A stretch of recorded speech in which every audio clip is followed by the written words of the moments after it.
A mess bell clangs across a cold Kansas morning. A single soft cough answers it from deep inside a wooden barracks. A man sits up on a narrow bunk and presses a hand to his mouth. His name was Albert Gitchell. He walked to the camp hospital complaining of chills, fever and a cough. March 4th, 1918, Camp Funston.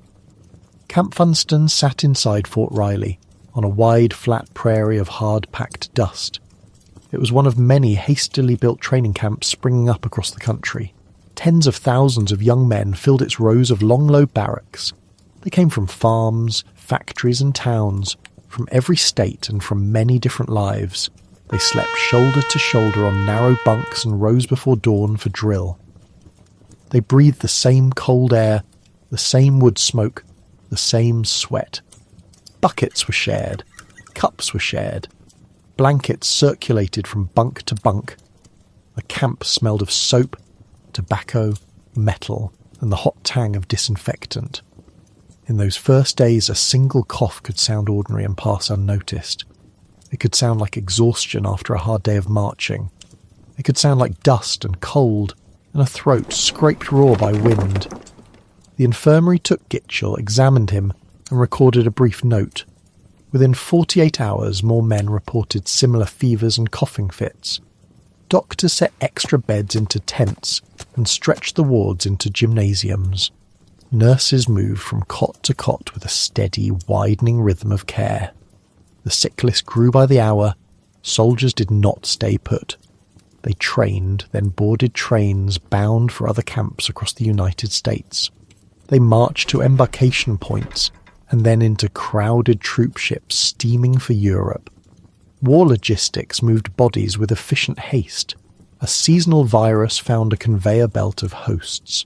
Where once influenza burned out in small local waves, the pattern changed.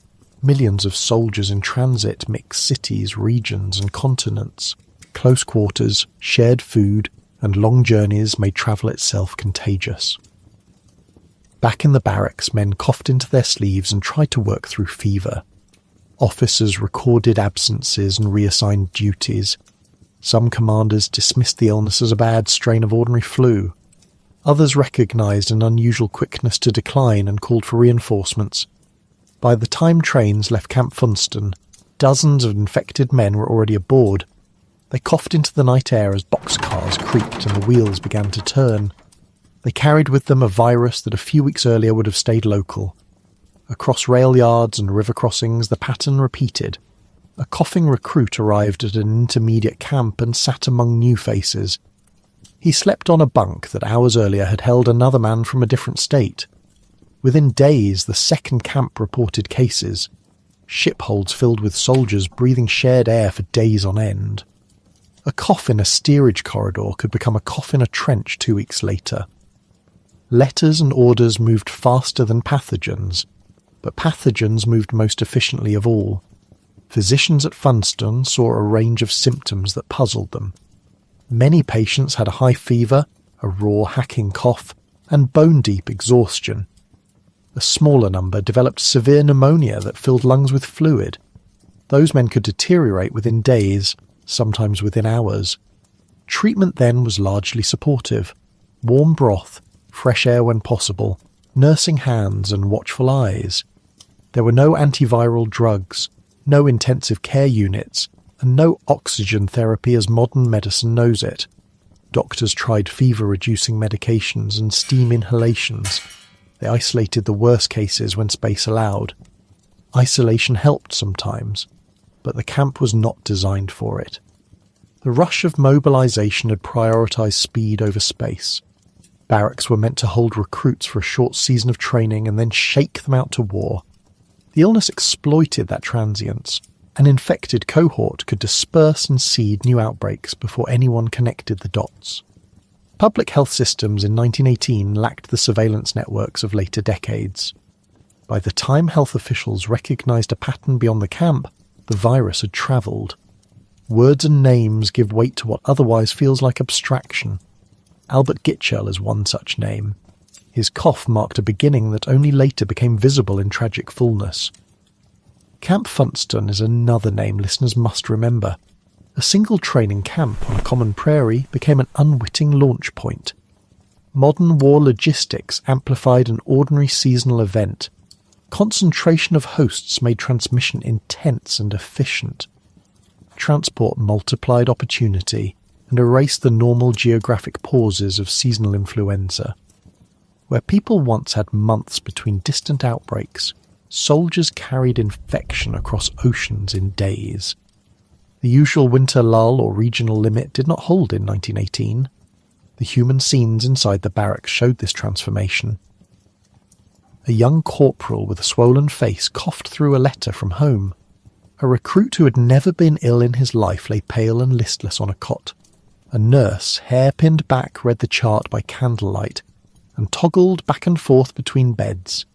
Men who had laughed at drill were barely able to rise now. Families back home did not always know why their sons stopped writing. The military continued to move men because the war did not pause for disease. Orders were orders, and troops were needed in training and on the front. Commanders faced a grim arithmetic: delay a shipment and risk military objectives. Ship captains faced crowded holds and long voyages without effective quarantine. In many places, the infrastructure and urgency of war outweighed caution. Epidemiologically, the result was inevitable. A local outbreak became a chain reaction of seeded clusters. Cities, ports, and foreign fronts became linked by the same invisible agent. By summer of 1918, the virus had reached continents and climates far removed from Kansas. It reached soldier barracks in France and factories in England. It reached ships at anchor and towns along rail routes. It found populations that were exhausted, undernourished, and distracted by war. Those conditions increased both susceptibility and mortality. To stand in a Funston barracks in March is to understand how small moments scale. A cough in a bunk, a handshake, a crowded mess line. These are ordinary things that, together, became extraordinary in consequence. History often hinges on ordinary causes made vast by scale and movement. Here the ordinary was a virus. The amplifier was industrialized war. The camp's doctors filed reports that would later be read by committees and historians. Epidemiologists would study shipping manifests and troop movements to trace spread.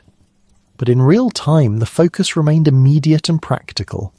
Men needed warmth, nutrition, and rest. Hospitals needed more beds and more people to tend those beds. Officials needed to decide which troops would sail and which would stay. The decision to keep moving men carried an invisible price. Some troops who left in March would never reach a trench appearing healthy. Some who reached Europe would carry the virus into trenches stacked with men and mud. Some who returned home months later brought with them new waves that would circle back. A single cough in a barracks thus linked to deaths miles and months away.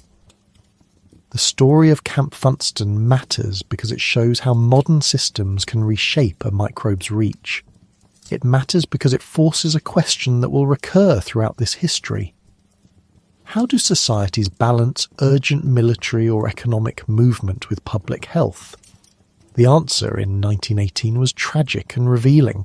The men at Funston did not realize they were beginning an event that would scar the planet. They occupied an ordinary morning routine within a garrison of preparation. They packed, and they trained, and they trusted the chain of command to move them.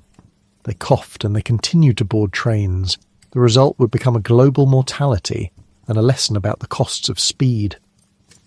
In the weeks after that first cough, Funston's infirmary swelled and trains kept moving. A season of illness became a season of migration. A local outbreak found the pathways of a global war and rode them across the world. The modern machinery of war had turned an old disease into something far more dangerous. History will later ask why that single camp mattered so much. The answer is simple and grim.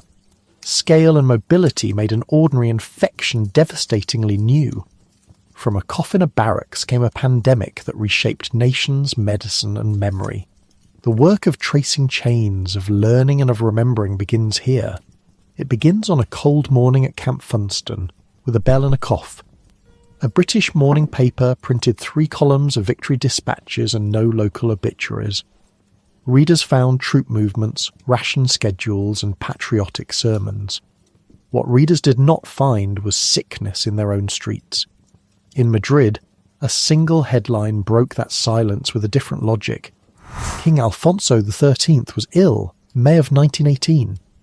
Spain was neutral in the Great War. Its press operated without the restraints that bound belligerent newspapers. Spanish editors printed the monarch's illness on their front pages. They printed lists of the sick and the names of the dead. Foreign readers saw those pages and reacted. Across Europe and the Americas, that reaction hardened into a name. People began to call the outbreak the Spanish influenza. That naming was a direct consequence of wartime secrecy in other nations. Britain, France, and the United States all limited reporting of domestic illness. Governments argued that bad news would sap morale and weaken recruitment.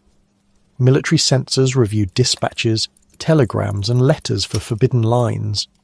Telegraph companies cut or altered messages before they reached provincial editors. Newspapers practiced self-censorship to avoid fines, closure, or official displeasure. Propaganda offices promoted upbeat narratives about factories in the front. Anything that looked like defeat, disorder, or mass sickness was excised. This editing had an immediate human cost. Citizens reading domestic papers believed that danger lay elsewhere. They assumed contagion remained with the wounded at the front. Mayors could claim no epidemic was being reported by official channels. Health boards hesitated to alarm the public without permission. Closures of markets, schools and theatres were treated as extreme measures. Factory owners resisted shutdowns that would interrupt munitions and production. The result was delay in warning, delay in simple, life-saving interventions. Silence functioned like a curtain over local risk. When outbreaks began in barracks and shipholds, families were not told. Soldiers sent home letters with coughs carefully described as a little cold. Nurses and doctors faced pressure to avoid scandal. Hospitals were instructed to supply only limited public data. In many cities, morgues were not quoted by name. Municipal reports arrived late and fragmented to national registries. Epidemiologists struggled to assemble a picture from censored fragments. That struggle made public health reactive and not preventative. Madrid's open reporting had a different effect. When a king fell ill, it suggested a national emergency. Spanish newspapers did not hide the names of public figures who died. They published bedside pictures and lists of the ill by neighbourhood. For neutral observers, those pages became the clearest evidence of an epidemic. International readers concluded Spain was uniquely afflicted. The nickname followed quickly and stuck harder than the facts deserved. Names matter in a pandemic. They shape blame and behaviour. To call an illness Spanish implied origin and exception. It obscured the pandemic's real geography and dynamics. Countries that had suppressed their own outbreaks were allowed to believe they were safer. That false belief muted local demands for emergency measures. When the virus spread faster months later, many leaders did not act quickly. They had previously told their publics there was no great threat. Censorship did not merely mislabel a disease. It rewired how governments understood their own populations. Public health officials learned through leaks and whispers rather than systematic reports. Town-by-town spikes became rumours rather than data points.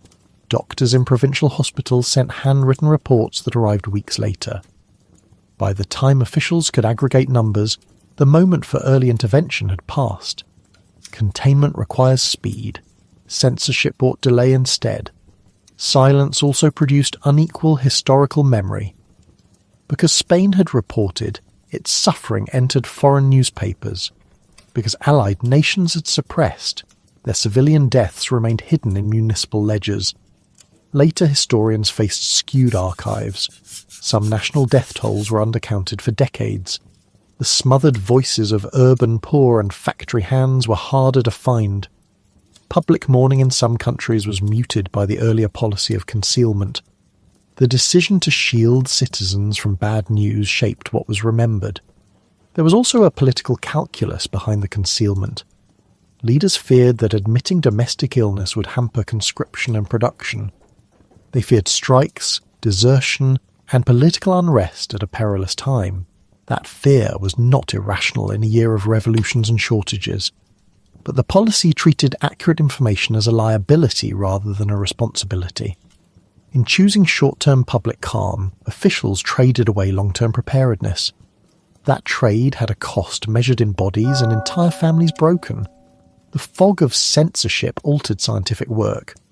Physicians could not compare timely data across borders.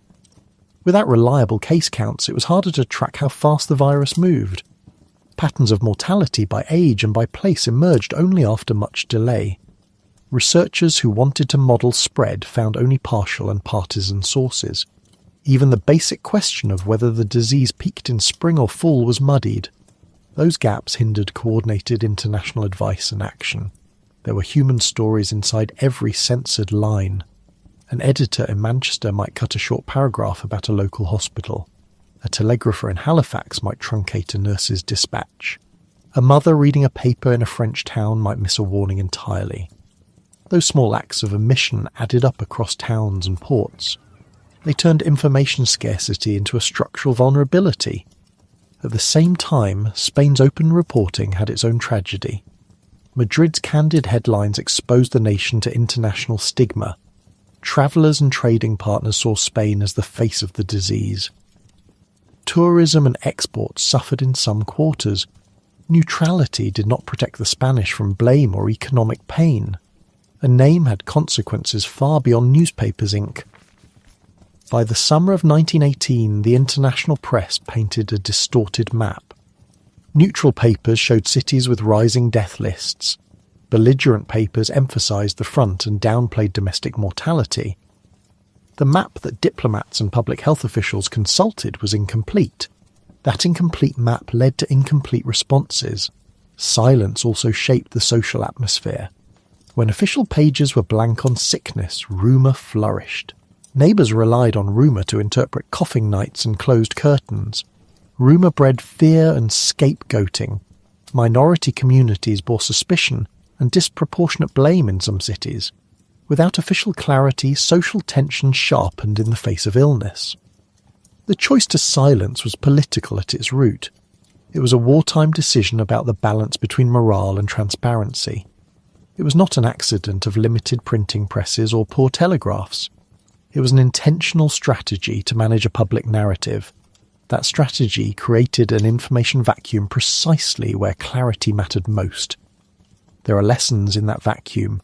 Open reporting gives communities the chance to respond early. Concealment converts a fast-moving biological event into a slow-moving political disaster. When news is shaped to serve a campaign, public health loses its neutral lens. In 1918, that loss magnified the pandemic's human toll. A political decision to hide bad news produced a global nickname. It also produced a deadly fog that slowed public awareness and response. The world learned the name Spanish flu before it learned the map of the virus. That misnaming mattered less for accuracy than for action. Silence cost time. Time cost lives. History remembers the cough and the blackened barges. It must also remember the choices that muffled early warnings.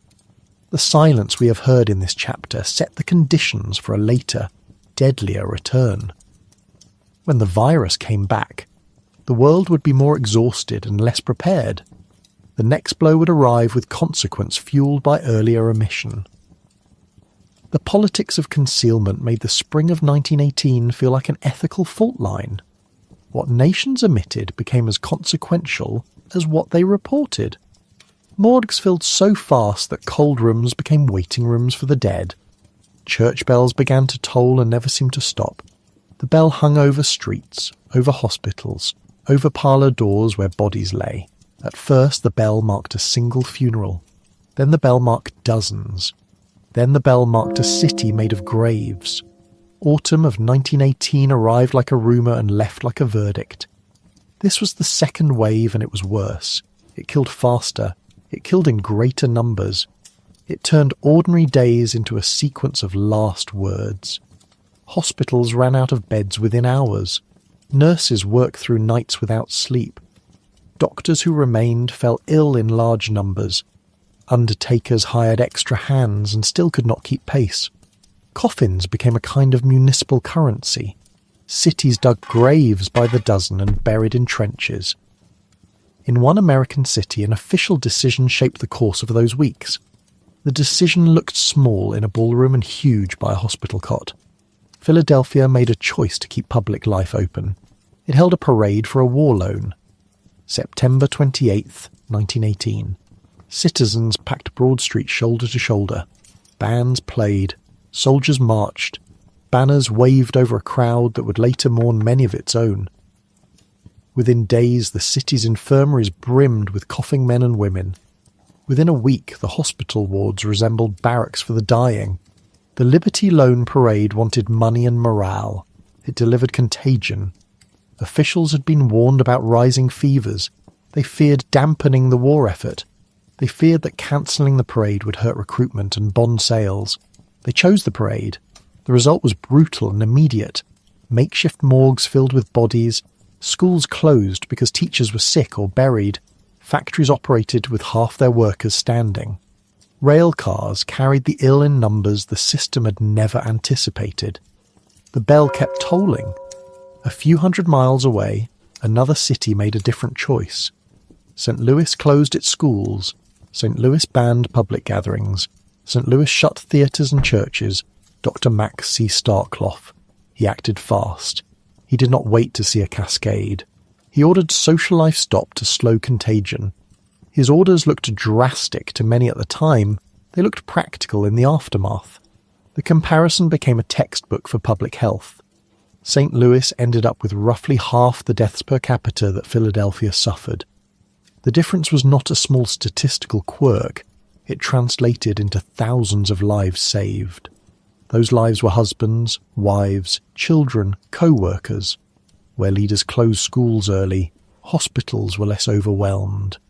Where leaders banned crowds, deaths rose more slowly.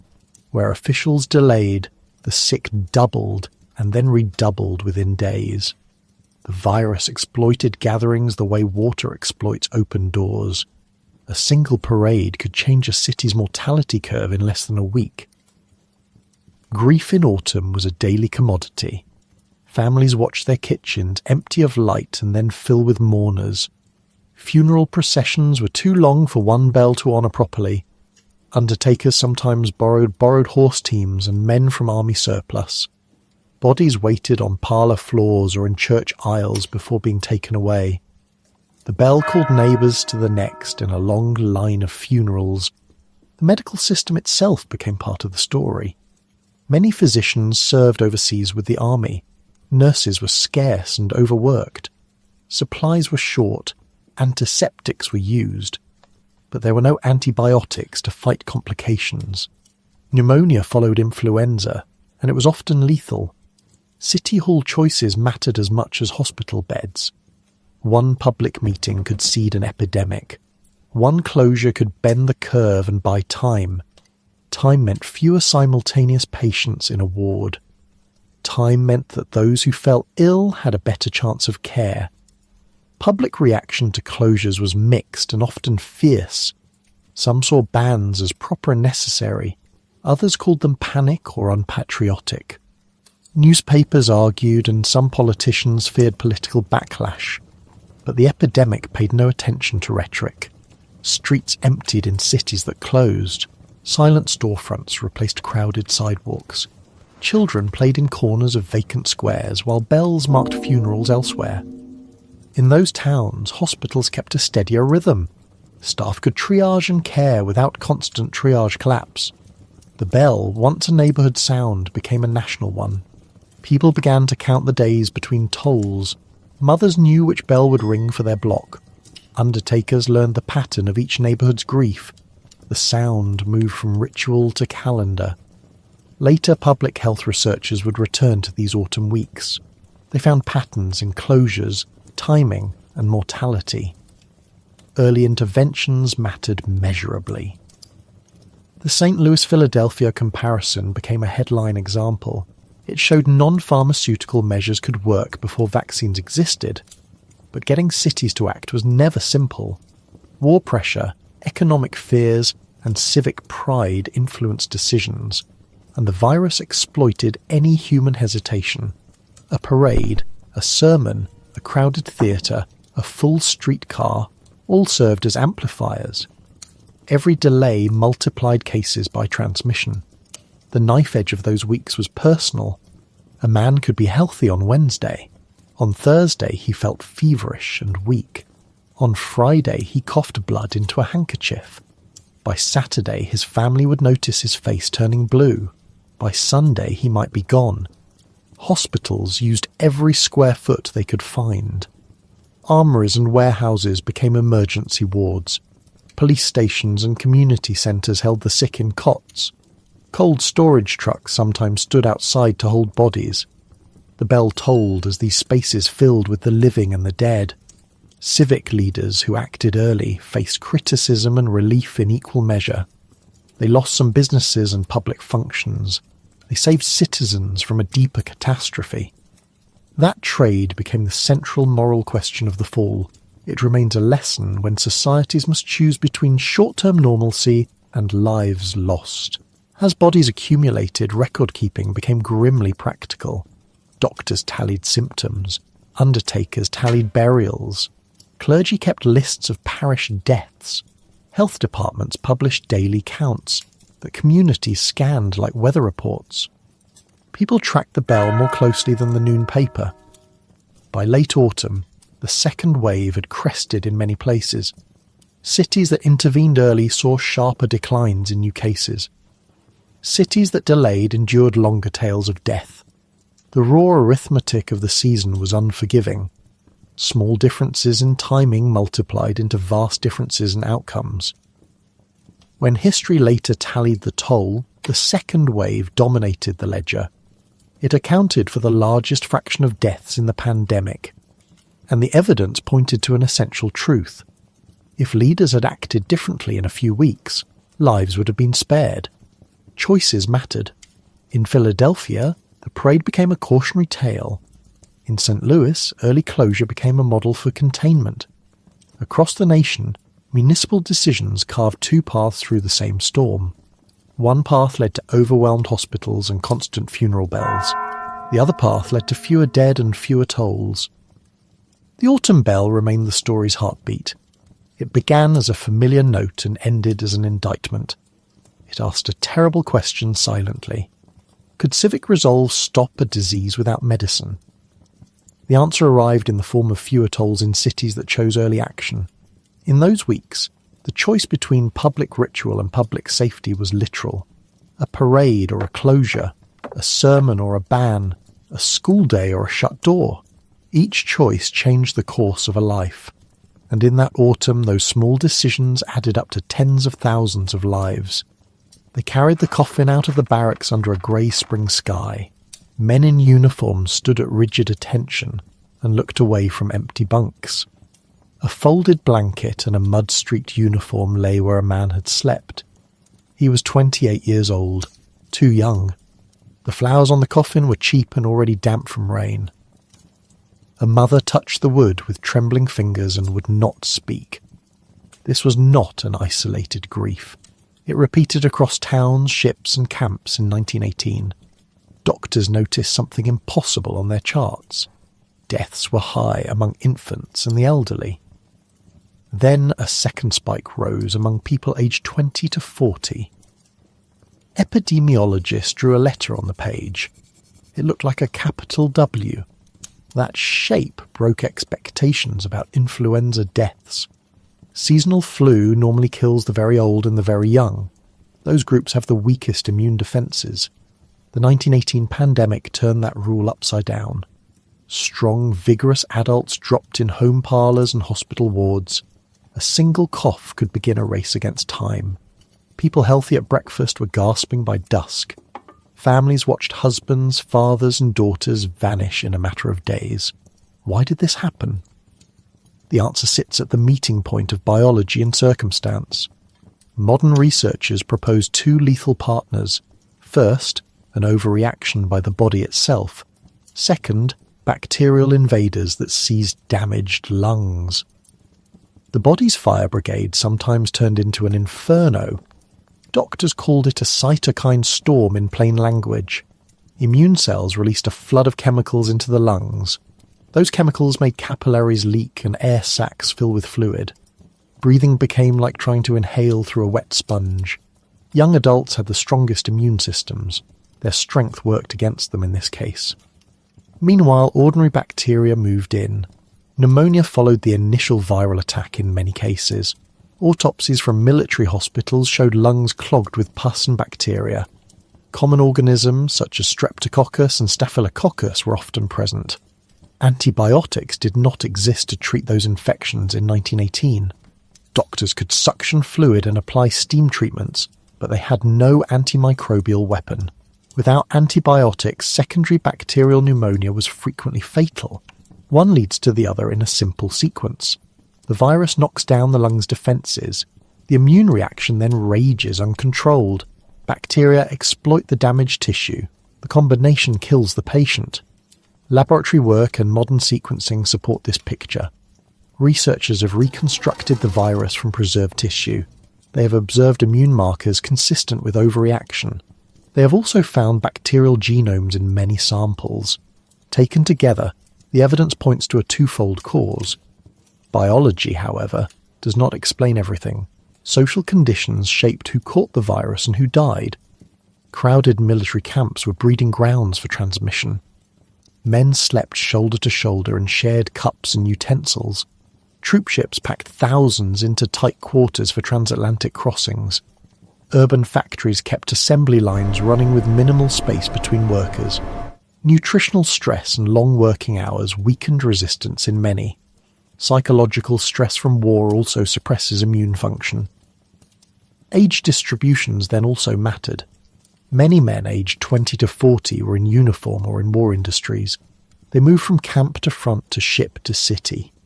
That mobility carried the virus farther and faster than usual. These adults faced more frequent and intense exposures. Repeated high-dose exposure raises risk of severe illness, so social exposure amplified biological vulnerability. There was another quiet factor at work. Some older adults carried partial immunity from earlier influenza viruses. People exposed to influenza strains in the late 19th century had antibodies that offered some protection. Those antibodies did not stop infection entirely, but they often blunted the worst effects. Young adults lacked that earlier exposure and therefore lacked that partial shield. This uneven immunity shifted the burden of death toward the middle-aged groups. The result was a social calamity. Whole communities lost their prime earners and caregivers at once. Breadwinners died, leaving mortgages unpaid and farms untended. Mothers and nurses died, leaving infants and the elderly unprotected. Schools lost teachers and classes collapsed under grief and illness. Factories lost skilled foremen, and production fell at a crucial moment. The death of a 30-year-old mechanic could stop a small town's industries. The emotional damage multiplied the economic toll. Children who lost parents often worked or were placed with relatives. Orphanages and charitable institutions swelled beyond capacity. Grief altered marriages and delayed births in many regions. Communities faced fewer hands for rebuilding after the war. The pandemic gutted the labour pool at precisely the moment of global recovery. The suddenness of the deaths intensified horror. Nurses described patients dying with lungs filled with blood and foamy fluid. Men wrote letters home from barracks and never arrived to collect them. Fathers returned from the factory to find their wife's coffin carried past the doorstep. A child might sit in class one morning and sit shrouded in mourning the next week. The calendar moved, but lives had been violently interrupted. In some places, whole civic functions faltered. Coroners worked day and night. Grave diggers kept pace with the unrelenting flow of bodies. Newspapers printed lists of the dead and lists of the missing.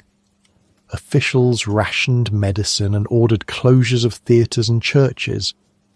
Those measures sometimes slowed transmission. Sometimes they arrived too late. The unusual age pattern made the pandemic politically visible. Cabinet members and local leaders faced pressure as tax receipts fell. Labour unrest rose where workers fell ill or could not be replaced. Soldiers on leave or returning from Europe filled hospitals and spread the disease further. Governments scrambled for coherent responses amid censorship and wartime secrecy. For families, the math was simpler and crueler. The man who supported a household could be gone within 3 days. A woman might bury her husband and nurse her ailing child at the same time. The death of a caregiver meant the sick were less likely to get food and water. Those small, practical deprivations cost lives as surely as the virus itself. Modern scholars now measure not only the dead, but the years of life lost. Because many victims were in the prime of their lives, the pandemic erased decades of potential. That concentrated human loss changed demographics and local economies in measurable ways. Some villages never fully recovered their population for generations. The 1918 virus took bodies, but it also took roles and futures. It turned parents into orphans and households into wards of the state. It emptied chairs in factories and pulpit platforms in churches. Its cruelty lay in the reversal of expectation. Society expected the old to fall first. Instead, the pandemic took the young and strong. Back under that grey sky, the 28-year-old soldier lay in a wooden box. A bugle played a single flat note. A mother pressed her face to the casket and refused to leave. The town would return to the workshop and the field the next day. They would carry on with fewer hands and heavier hearts. The question of why the young and strong died draws together science and sorrow. Immunology explains the mechanism of the storm. Microbiology explains the bacterial follow-up. Sociology explains who encountered the virus most often. History explains why the world was so connected and vulnerable in 1918. All those threads braided into a single devastating pattern. The pandemic's brutality was mathematical and intimate at once. It was a chart on a page and a mother burying her son. Understanding both levels explains the depth of the loss. When historians tally the dead, they count numbers and years. They also count the families rearranged and futures foreclosed. The W-shaped curve on a graph becomes a map of empty chairs, and that map shows why the 1918 influenza altered the social fabric more deeply than many other epidemics. For survivors, the loss was permanent and visible. Communities bore the scars in orphaned children, in shuttered businesses, and in slowed recovery. The world that emerged after the war and the pandemic carried those scars forward. The fact that the strongest fell first is the essential cruelty of 1918. It magnified grief. It multiplied consequences. It left a generation to ask how and why the young had died. She drops a syringe. She rubs her eyes after a 24-hour shift. Her apron is damp from sweat and disinfectant. Outside, a freight of coughs moves like weather through the hospital. Inside, beds line every corridor and spill into classrooms and chapels. A nurse lifts a blanket and finds another shoulder heaving, another throat full of the same wet sound. Hands learn rhythms quickly, turn the patient, suction the mouth, elevate the chest, feed the broth, replace the oxygen mask, repeat, repeat, repeat. There were no antivirals. There were no antibiotics to cure secondary bacterial infections. Penicillin had not been discovered as a usable medicine. Medicine in 1918 relied on care, not cures. Nurses and doctors kept people alive by labour and time. They tried to buy time for the body to recover. They tried to relieve the lungs while the lungs betrayed the body. They tried oxygen, steam tents, and chest physiotherapy. They used morphine sometimes to soften the drowning. They used convalescent blood serum in hopeful experiments. They tried vaccines for bacteria that might follow the flu. None of these measures stopped the virus itself. A healthy young soldier could go to bed laughing. By morning his lungs were a battlefield. He could drown in his own secretions within hours. Doctors watched that happen again and again. There was little to report back. The pathogen itself had not been identified. Microscopes could not reveal viruses in the manner they revealed bacteria. Laboratories did their best.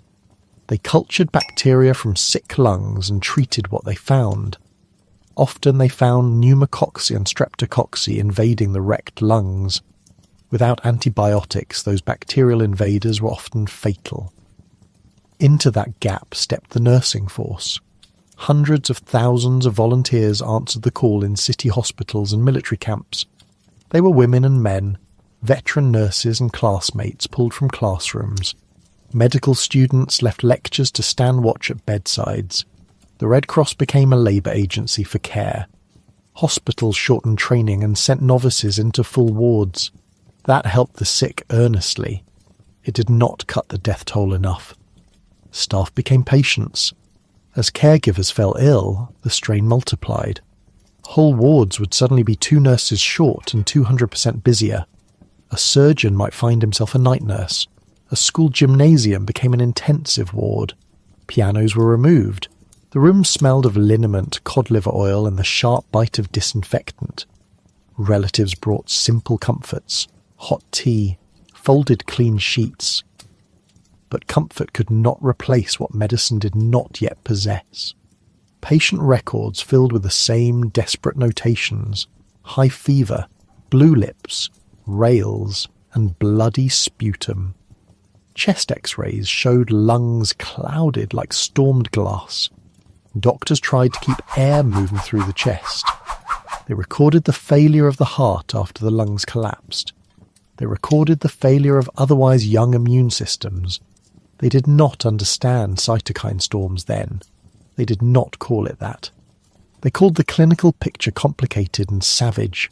They called for more hands. They called for more oxygen. They called for more space. Policy could not always answer those calls.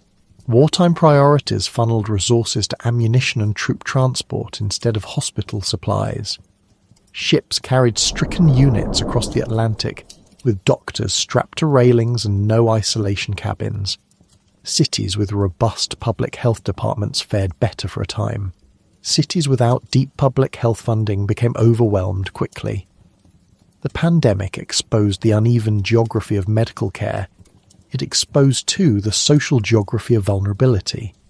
Poor neighbourhoods were the last to receive nurses and the first to lose breadwinners. Funerary services were strained beyond capacity. Coffins became another scarce commodity. Morgues overflowed. Sometimes hospitals became temporary morgues overnight. One small town sealed its auditorium and turned it into a long, unending line of coffins. A medical student from a provincial university described carrying corpses by the dozen. A nurse in a city hospital later wrote how she dunked sheets into hot carbolic and then fell asleep at the foot of a bed. The human cost bent individual lives and bent entire professions. By the end of the crisis, public opinion would alter its expectations for medicine. People demanded better training, better hospitals, better public health planning. That demand reached policymakers and foundations. Rockefeller philanthropy expanded its public health programs. Governments increased funding for state and municipal health departments. Medical schools changed curricula to emphasize clinical training and hygiene. Nursing schools standardized instruction and lengthened apprenticeships. Public health emerged as a professional field with its own laboratories and inspectors. The League of Nations convened health experts in the early 1920s to coordinate international responses. Those were gradual changes. They were seeded in part by the failure that the pandemic revealed. Not every hero wore a white collar. Volunteer drivers ferried oxygen cylinders through sleet. Housewives learned to give injections. Local pharmacists compounded tinctures and made dope for fevers. Practical improvisation saved lives where science had not yet caught up. Doctors improvised ventilatory assistance by hand for hours at a time. Sometimes it worked. Sometimes it did not. Most often, the caregiver's presence was what mattered when medicines had nothing left to offer. The ethics of triage became blunt and immediate. In some places, authorities issued protocols prioritizing soldiers and essential workers. In other places, those protocols were informal and brutal. A family could be ordered to choose which one of two ill children received the last bed. The moral cost of those decisions haunted communities for decades. A quiet consequence of the crisis was a new respect for statistics. Physicians learned that counting cases and deaths could guide action. Epidemiology moved from curiosity to necessity. Health departments began routine reporting of respiratory illnesses. Surveillance systems were born out of bureaucratic shame as much as scientific curiosity. Hospitals redesigned wards to separate respiratory patients. Isolation rooms became an architectural principle. Ventilation and sunlight were deliberately included in plans. Those changes reduced deaths from airborne and droplet infections in later decades. They did not save everyone in 1918, but they altered future outcomes. The pandemic also pushed the science of infectious disease. Virology laboratories gained priority and funding. Researchers refined animal models and cell culture techniques. By 1933, scientists would isolate an influenza virus. That discovery would finally allow targeted vaccines a decade later. It would also change how doctors conceptualize infection. None of that helped the nurses in the wards in October of 1918. October 1918, beds were full. The phone never stopped ringing. The morgue kept adding sheets. In the rubble of exhausted staff, the only strategy left was persistent, painstaking care. Nurses sat up with patients and sang to them. They bathed the fevered and whispered encouragement. They read letters from home and held hands where no letter could help at all. Those small gestures kept hospitals functioning as human places. They preserved dignity where medicine could not preserve life. When the crisis waned, the public applauded nursing like never before. That applause translated into political capital. Legislatures funded training programs and hospitals. Women's wartime service accelerated arguments for professional recognition and suffrage. Medical education adopted standards that shifted it toward modern practice. Philanthropy invested in laboratories and public health schools. Industry began searching for chemical and vaccine solutions with greater urgency. The next great medical breakthroughs were not instant payoffs from the pandemic. They were instead slow victories built on bitter experience. Antibiotics would arrive in the next generation and cut mortality from secondary pneumonia drastically. Vaccines for influenza would finally become practical decades later. Public health systems would grow into permanent institutions that could respond faster to future outbreaks.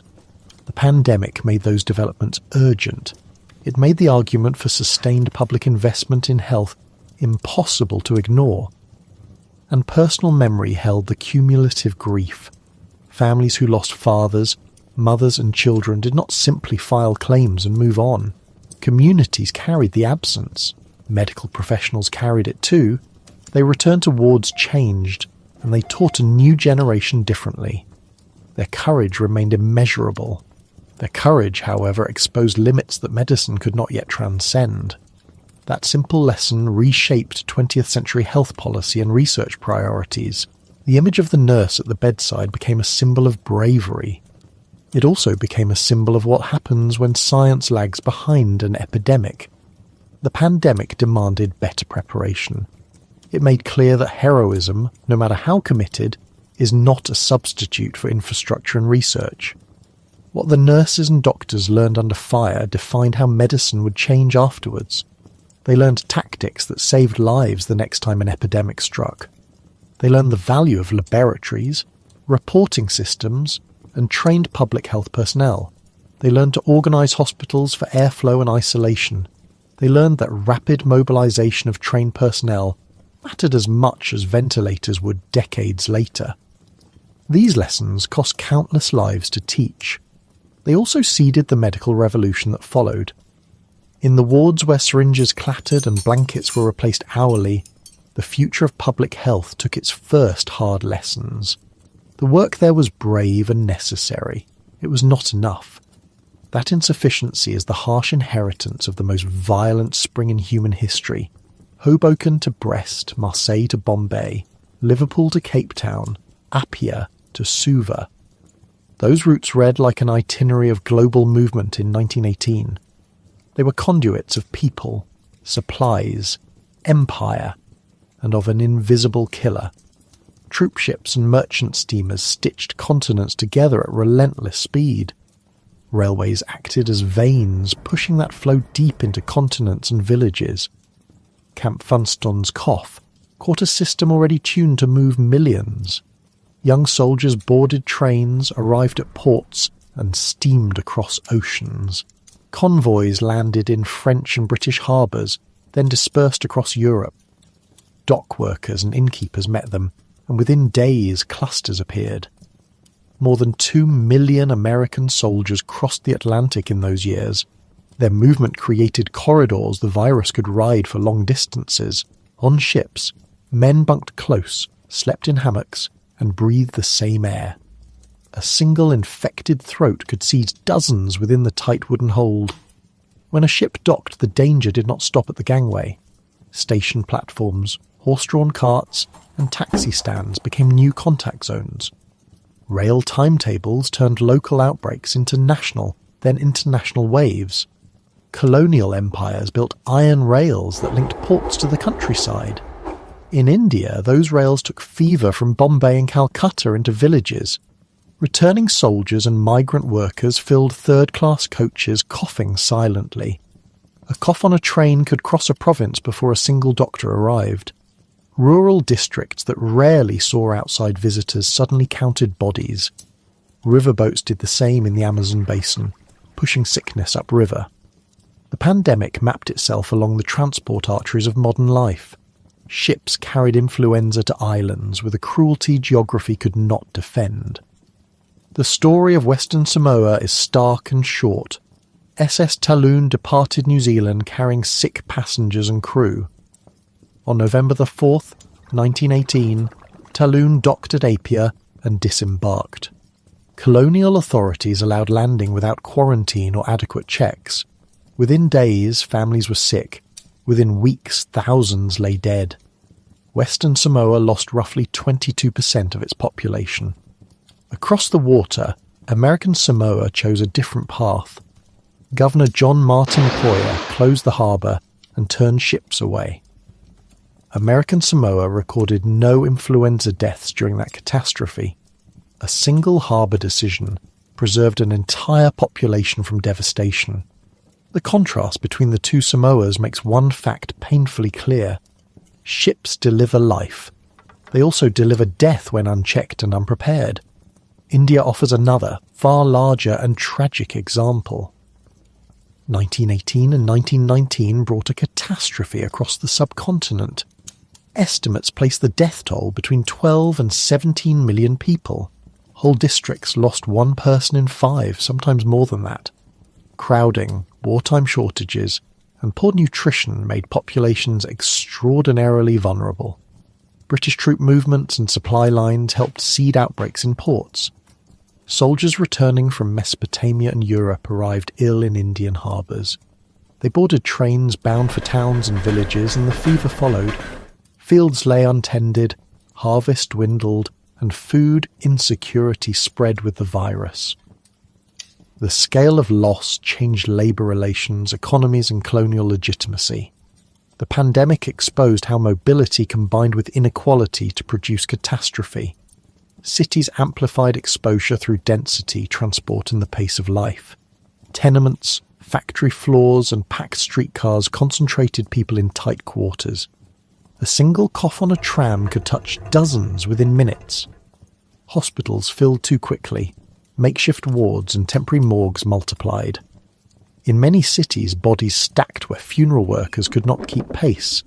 Public transport and the factory whistle turned human movement into synchronous risk. Where the world moved, the virus found the quickest path and rode it. But movement alone did not determine outcomes. Power and resources mattered. Ports with doctors, quarantine stations, and sanitary inspectors fared better initially. Islands with single docks and minimal health services were left exposed. Alaska's native villages suffered devastating losses after contact with sailors and traders. Riverboats carried illness into remote Amazonian communities that had no medical aid. Caribbean ports saw waves that matched shipping schedules and passenger liners. Canada's coastal towns felt the arrival of influenza with returning soldiers. The coal smoke, salt spray, and the creak of gangways became part of the map. Rail timetables and shipping schedules created predictability in the timing of waves. Summer coastal traffic, autumn troop rotations, and winter demobilizations shaped seasonality. That pattern produced multiple waves, each arriving on a different set of routes. Some ports enforced quarantine strictly and delayed the virus successfully.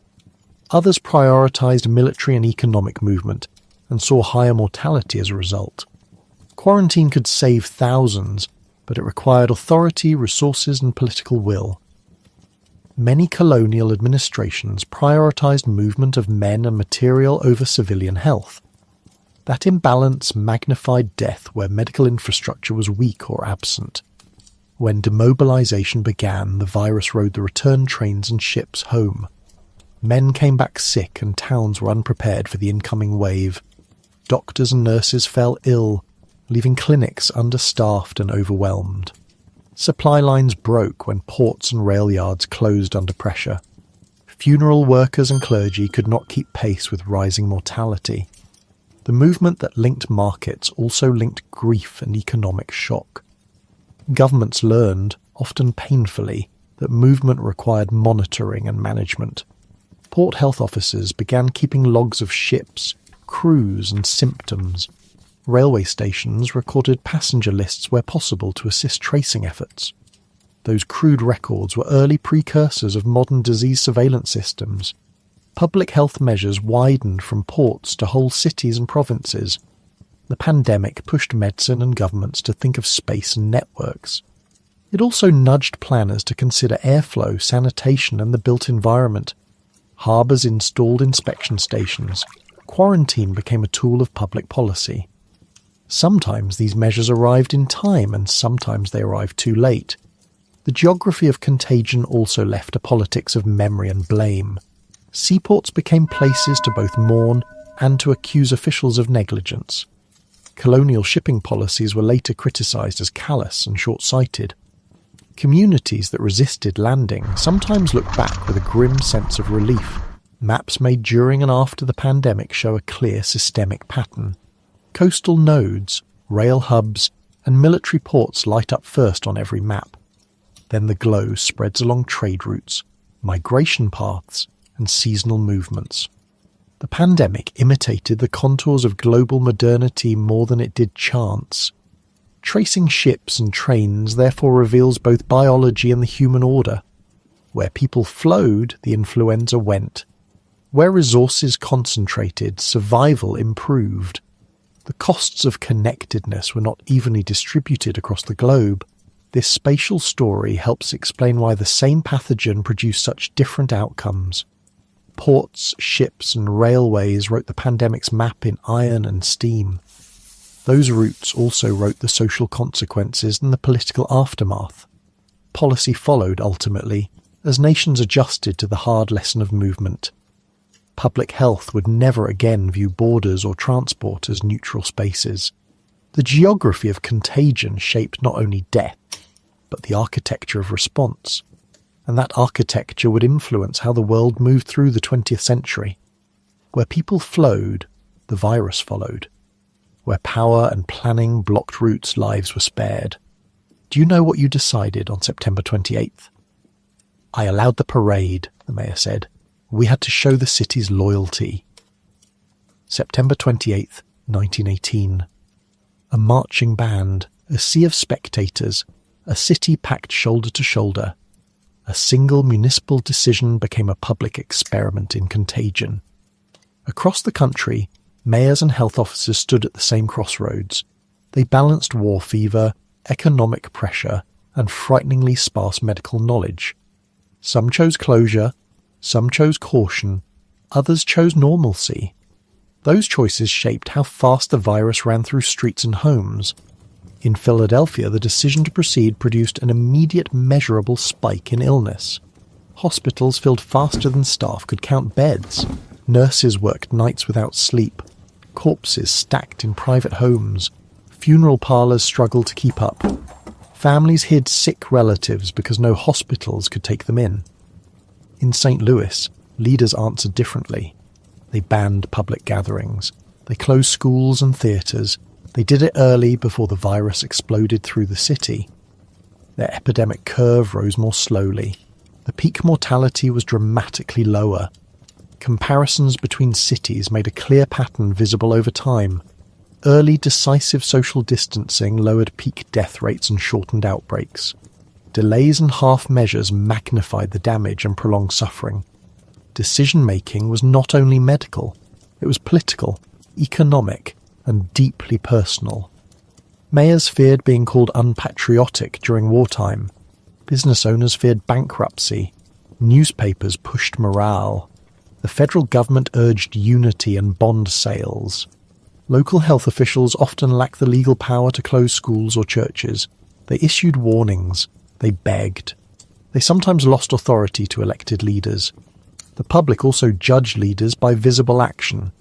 Empty streets suggested collapse. So some civic leaders chose spectacle over caution. They chose ceremony over science. Each public meeting, parade, and church service became a potential turning point. San Francisco chose a different lever. The city mandated face masks for the public. In October 1918, San Francisco required masks in public spaces. The city fined those who refused to comply with the order. Enforcement involved police and public shaming. Compliance was uneven. A vocal group organised to resist. They called themselves the Anti-Mask League. The League argued masks violated personal liberty and harmed business. For a moment, the mask debates resembled the politics of any emergency. Citizens weighed immediate inconvenience against invisible, fast-moving danger. That resistance mattered. It reduced compliance and complicated public health campaigns. Mask rules, like closures, depended on local leadership and public trust. When trust eroded, compliance fell. When leaders explained clearly, compliance improved. The effectiveness of measures depended on timing too. Hours, days, sometimes weeks mattered. A closure imposed a week earlier could reduce peak deaths by half or more. A parade allowed on a single day could seed entire neighbourhoods with infection. Scientific knowledge lagged behind policymakers. The influenza virus was unseen and misunderstood. Officials relied on patterns rather than precise cause. They watched deaths and cases. Surveillance data arrived slowly. By the time deaths rose, transmission had already raced ahead. That delayed visibility turned every decision into a gamble. In many cities, health boards issued advisories that sounded weak beside political pressure. The mayor could overrule a health officer with a single signature. Often he did. Decisions also reflected resource limits. Cities with more hospital beds coped better temporarily. Cities with strong public health departments could implement isolation and tracing more effectively. But infrastructure alone did not guarantee wise choices. Leadership did. Leaders who acted decisively and communicated honestly saved lives. Leaders who delayed, rationalized gatherings, or hid bad news allowed preventable deaths. Every closure reduced social contact. Every ordinance bought time for hospitals.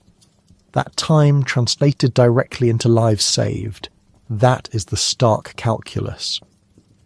People died not only because of a virus's virulence, but because of policy. The moral weight of those choices landed unevenly on working-class neighbourhoods.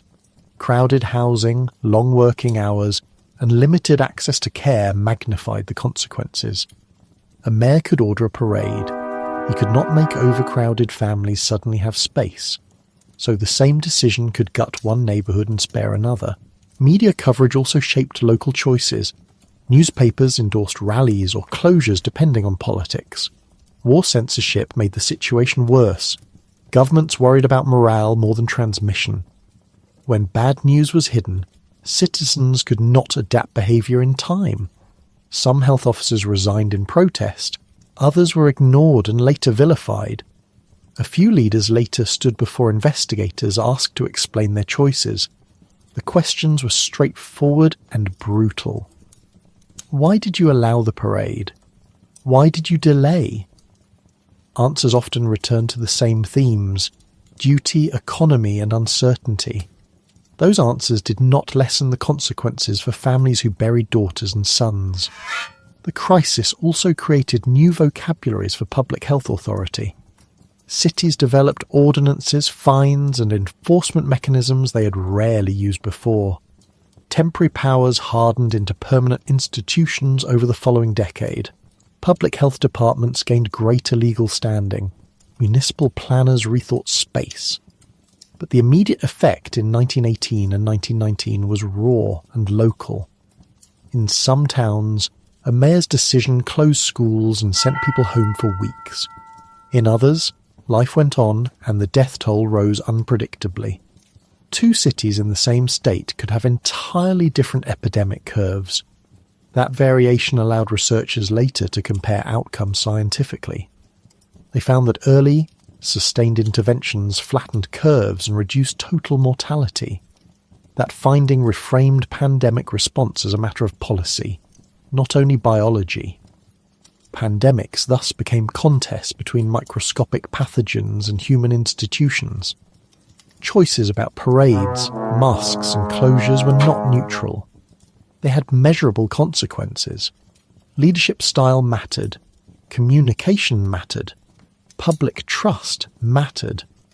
Where leaders spoke plainly about risk and required sacrifices, compliance rose.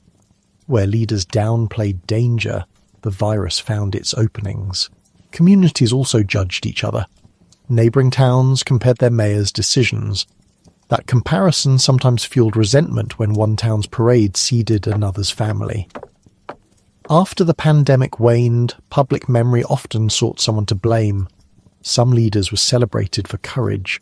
Others were condemned for hubris and negligence. The moral ledger was not always neat. Many decisions were made under extraordinary uncertainty. Still, clear patterns emerged that historians and public health officials could not ignore. Early interventions saved lives. Delay multiplied them. Adherence to public guidance limited spread. Defiance increased it. And the consequences extended beyond mortality statistics. Trust in institutions frayed where mandates felt arbitrary or inconsistent. Resistance movements, like the Anti-Mask League, foreshadowed future clashes over public health. Those small local fights would return in later pandemics with new voices and new technologies. For citizens in 1918, the choice felt immediate and absolute. A mayor closed schools, a church cancelled services, a business shut its doors. Each cancellation felt like a surrender and a precaution at once. People missed wages, mourned public rituals, and endured social isolation. Yet the alternative too often meant overwhelmed hospitals and hurried burials. The calculus was tragic and stark. In the months after the worst waves, cities tallied not only deaths, but errors. Commissions reviewed minutes, telegrams, and newspapers to piece together decisions. They looked for moments when different choices might have changed outcomes. Those reviews shaped reforms in public health law and emergency preparedness. Municipalities gained clearer authority to act swiftly during outbreaks. They also learned the hard lesson that public communication could not be an afterthought. Simple, honest messaging increased compliance and thereby reduced harm. This does not erase the pain of families who lost loved ones in places that delayed. It does mean the record is not simply one of fate. It is a record of choices. Pandemics are biological events shaped by political decisions.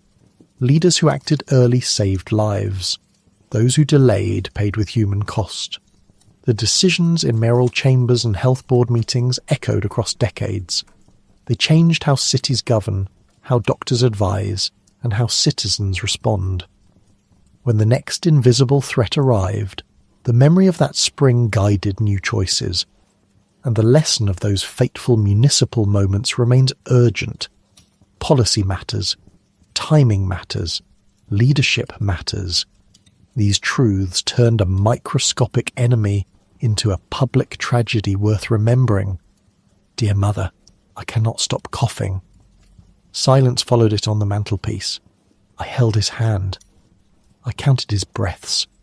My gloves were wet with sweat. He smiled before he stopped. My baby will not wake. The house smells like vinegar and camphor. No one is allowed in the room. Tell Auntie to take the children. I folded his shirts and kept the letter. The priest could not come. I buried him with my own hands. A chorus of such one-line confessions threads through the records of 1918. They arrive less like testimony and more like sudden private thunderclaps. Diaries, scraps tucked into hymnals, letters folded 3 times. These are the surfaces where ordinary grief made itself legible. Each sentence contains its own small catastrophe. The Centers for Disease Control estimates about 675,000 Americans died. That statistic landed in 1,000 homes like a closed door. Life expectancy in the United States fell by about 12 years in 1918. Those 2 sentences rewrote the map of ordinary futures. A nurse writes, "They said it would pass by dawn." A mother writes, "Dawn came and he was gone." A son writes, "I buried both parents in a week." A neighbour writes, "We had no coffins left in town." There is a pattern in these fragments. They begin with ordinary errands and end with instructions. Do not send flowers. Keep the windows open. Do not touch the body. Tell my brother about the money. Health officers issued rules, and families made do. Masks, isolation, and open windows appear as practical verbs in the diaries. The diaries show adaptation, not just panic. They also show a relentless arithmetic of loss. A minister notes, 3 funerals at once. A clerk writes, records piled up in the courthouse. An undertaker writes, I forgot what living faces looked like. An elementary teacher writes, only 2 children came back to school. Some communities lost proportionally more adults than children. In those places, entire households vanished from one calendar month to the next. Older siblings became parents overnight. Grandparents took in children they barely knew. Neighbours rearranged kitchens, and kitchens became workrooms. I learned to sew shirts for strangers. I learned to fix a broken stove. I learned to braid hair like a mother. The skills were rushed into service. Childhood compressed. The notebooks of nurses are blunt documents. They record how exhausted bodies made decisions by the hour. 60 patients today, one entry reads. 200 the next week, another adds. They mark dates like tally marks on a wall. Very often the entries turn to small mercies. A child smiled at me, one nurse whispered. I read him a chapter, another wrote. I wrote letters for those who could not hold a pen. Those letters became the last voice of whole households. Write to my sister and tell her to forgive me, a dying man asked. I could not get the words out, the nurse wrote back. That exchange lives in a file with other broken sentences. Those files became testimony and evidence. Children's voices appear less often in the archive, but they are unmistakable. A 7-year-old left a pencil sketch of a closed house. A 10-year-old wrote, Ma is cold now. A 12-year-old recorded in a school exercise book, I cooked, I cleaned, I am tired. Orphanhood multiplied quietly and without fanfare. Some cities reported sudden surges of children in foster care and in charity homes. Churches opened their basements to feed children without parents. Neighbours became guardians by necessity, not design. A social worker's note reads, families fractured into duties. Another reads, employers paid less, or not at all. The economic ripple was immediate and personal. Food on the table depended more suddenly on neighbours and relief committees. Letters also show how the pandemic crossed war losses. Men on military leave wrote home with new urgency. Mothers groped to arrange 2 kinds of mourning at once. A family could lose a son in France and a wife at home within weeks. Tell them not to buy my uniform, a soldier wrote. He is helmetless now, someone else answered. The double absence of father and mother created households with no adults in residence. Children aged by crisis. and the ripple lasted generations. Private writings also record practical failures and municipal strain. A diary in a mill town reads, "Our water was cut off for 3 days." A ledger from a small hospital reads, "No coal for heating." These limitations turn the house of illness into a house of danger. Some entries read like legal wills, though scribbled on envelopes. "Take the watch to Samuel," one line orders. "Keep the mortgage papers under the Bible," another instructs. Death rearranged property in the same breath it rearranged affection. For historians, such fragments are both evidence and compass. They show not only how many people died, but how survivors managed the aftermath. Letters taught doctors, mayors and relief workers about the human scale of the catastrophe. Those lessons later shaped public health practices and social support systems. One nurse's letter became widely cited in later policy debates. She asked for more nurses, more beds, and better pay. Her plea read as a blueprint for institutional reform. The private voice pushed public change. At the centre of many manuscripts is a particular kind of silence. An unanswered letter still on the mantle becomes a miniature ruin. It is a hinge between what was hoped and what actually arrived. Families kept those objects for years, as if mourning could be held in paper. People also wrote to those who would never read the letters. "Forgive me, Anna," one pencil note said. "I tried," another scribble confessed. Some letters were written as if to summon back the dead. Sometimes the fragments strip language to essentials. "Water," a child scratched.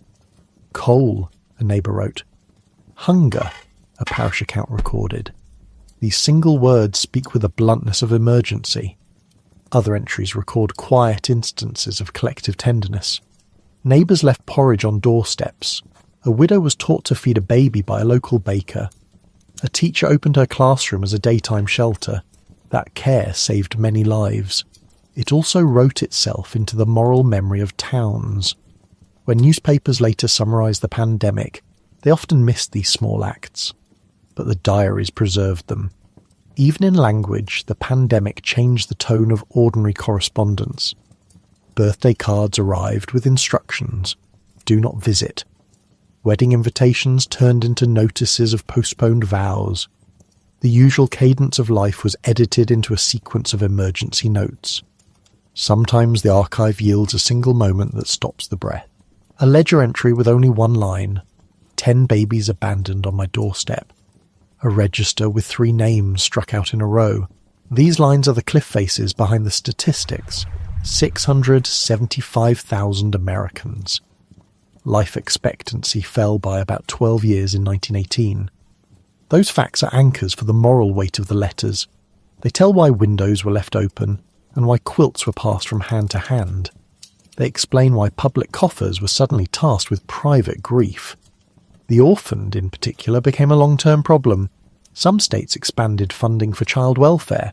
Private charities stepped into gaps the government had not yet seen. The social architecture changed in response to that sudden need. Veteran social workers later testified that the pandemic accelerated existing reforms. It made relief more visible and more professional. It shifted expectations about communal responsibility for children. The personal letters were the raw material for those institutional changes. But above all, the documents insist on the texture of loss. They refuse generality. They force listeners to pause at single names and single sentences. They demand imagination concrete enough to picture a mantle with an unread letter. The chorus of voices returns before this chapter ends. Do not let them take the furniture. My hands forgot how to tie a tie. The lullaby is gone from the house. I planted flowers by the window. I learned to say the Lord's Prayer. These are not romantic confessions. They are survival notes and private epitaphs. They record small behaviours that kept grief from becoming total chaos. They show how ordinary people improvised meaning in the wreckage. In the end, the global numbers meet 1,000 mantles. On each mantle rests a letter, a locket, a list of names. The diaries are the scaffolding that holds the catastrophe in human scale. They turn the impossible arithmetic of death into a sequence of daily choices. Behind the statistic is a room with bedside light. Behind the statistic is a child learning to boil water. Behind the statistic is a neighbour with a shovel and an old wagon. These scenes are the true archive of 1918. So the story these fragments tell is both brutal and steady. It is brutal in loss, steady in the work of living that followed. Private papers turned mourning into ritual, and then into policy. They made grief legible, and human resilience practical. If the reader or listener takes one thing from these pages, let it be this. Numbers count what happened. Letters show who it happened to. The letters also show what people did next. A freezer light clicks on in the 1990s. A lab technician peels open a container of preserved lung tissue. The tissue had been sliced, treated and catalogued decades earlier. It had survived formalin, paraffin and a century of indifference. Hidden inside were fragments of RNA. Those fragments carried the echo of a deadly spring. Ralph Taubenberger led a small team at the Armed Forces Institute of Pathology. They were not searching for a miracle. They were cataloguing old pathology and trying new molecular tricks. Extracting usable RNA from century-old fixed tissue was nearly unheard of. The molecules had been chopped, cross-linked, and chemically scarred. Their recovery required patience, rigour, and stubborn methods. The team amplified tiny fragments piece by piece. Each fragment was a sentence in a lost biological story. The first sequences arrived like whispered confirmations. They matched fragments of influenza genes. That identification changed everything. A pathogen that had been nameless and terrifying suddenly had a family. It belonged to an H1N1 group. Its genes looked strikingly avian in origin. This result began to collapse a century of guesses into a testable hypothesis. Over the next decade, the work intensified. Taubenberger's team and collaborators hunted for better samples. Permafrost graves in Alaska offered preserved lungs. Massachusetts pathology collections offered formalin-fixed samples. Each sample yielded overlapping fragments of the virus's genome. Scientists stitched those fragments into longer sequences. They checked each stitch against known influenza genes. They corrected errors and retested suspicious regions. 2005. That year the teams published a near-complete genome of the 1918 virus. The work assembled all 8 gene segments from overlapping fragments. It was the first time the monster had been read in full. The sequence confirmed a hard truth. The 1918 virus was an H1N1 virus. It carried many avian-like genes, but also human adaptations. Those adaptations helped explain its extraordinary behaviour. Genomics gave virology a forensic vocabulary. The hemagglutinin protein was central to the story. Hemagglutinin is the viral key for attaching to host cells. In the 1918 sequence, the hemagglutinin resembled bird viruses, yet it bore changes that favoured human receptor binding. Those tweaks made human infection and transmission easier. Polymerase genes stood out as well. They govern how efficiently the virus copies itself inside cells. The polymerase of 1918 contained substitutions linked to efficient replication in mammals. The non-structural gene, NS1, showed features that interfered with innate immunity. Together, these features suggested a virus both fast and stealthy. Sequencing did more than illuminate machinery. It structured new experiments. Scientists could now test hypotheses directly. Reverse genetics allowed them to assemble living viruses from sequence and laboratory parts. This technique was controversial and technically demanding. In secure, high-containment labs, a functional 1918 virus was reconstructed. Researchers did not resurrect a monster for spectacle. They sought to answer a pivotal question. Was the virus itself extraordinarily lethal, or had secondary complications explained the carnage? Animal experiments answered that question. When reconstructed virus infected mice and primates, it caused rapid, severe disease. The pathology resembled descriptions from 1918 autopsies. Lungs flooded. Hemorrhagic pneumonia developed. The virus alone could produce fatal outcomes in healthy animals. Immune responses were exuberant and disordered. Many immune genes were hyperactivated in the infected animals. These findings supported a model in which the virus triggered destructive inflammation. Those experiments resolved a long scientific debate. They showed the 1918 virus possessed inherently high virulence, but they also raised urgent ethical questions. Reconstructing a deadly virus posed real biosecurity risks. Publishing details could inform misuse as well as defense. Scientific journals and governments confronted a novel dilemma. How much information must remain open to protect public health? How much detail might empower a malicious actor? The debate produced practical outcomes. Laboratory biosafety rules were tightened for certain influenza experiments. Funding agencies began to scrutinize gain-of-function proposals with new seriousness. Publication policies evolved to balance transparency with security. At the same time, the sequence itself became a tool for prevention. Knowing the viral blueprint allowed targeted vaccine research. Antigenic sites on hemagglutinin could be mapped and compared. Researchers modelled which avian strains pose the greatest risk of human adaptation. Sequencing also rewired surveillance. Global public health agencies began to monitor animal viruses by sequence more aggressively. Genomic data made early warning systems possible. When new avian outbreaks appeared, scientists could now ask precise questions. Do these viruses carry hemagglutinin changes favouring human receptors? Do their polymerase genes carry mammalian adapting changes? Those questions mattered for assessing risk in real time. The 1918 genome influenced antiviral strategies too. It pointed researchers toward conserved enzymatic targets in the viral machinery. It helped explain why some antivirals might succeed or fail, and it informed the science behind universal influenza vaccine efforts. That work aimed to identify shared viral components across strains. The 1918 virus provided a reference point for such comparisons. For historians and families, the sequence offered a different solace. The nameless agent that had destroyed villages and armies could now be described. Describing did not diminish grief, but it allowed memory to be anchored to something concrete. Grave lists of the dead no longer faced only a mystery. They now confronted a pathogen we could study, name, and watch for. The molecular story also reframed origin debates. Before sequencing, explanations range from reassortment in swine to spontaneous mutation. The sequence suggested an avian origin virus that adapted into humans. That model focused attention on the interfaces between wild birds, domestic animals, and people. It redirected public health toward those interfaces as points for surveillance and intervention. Scientific discovery had unexpected cultural effects. Interest in the 1918 virus surged as new outbreaks alarmed the public. When H5N1 and later H7N9 emerged in birds, comparisons followed quickly. Research infrastructure built to study the 1918 virus proved invaluable during 21st century scares.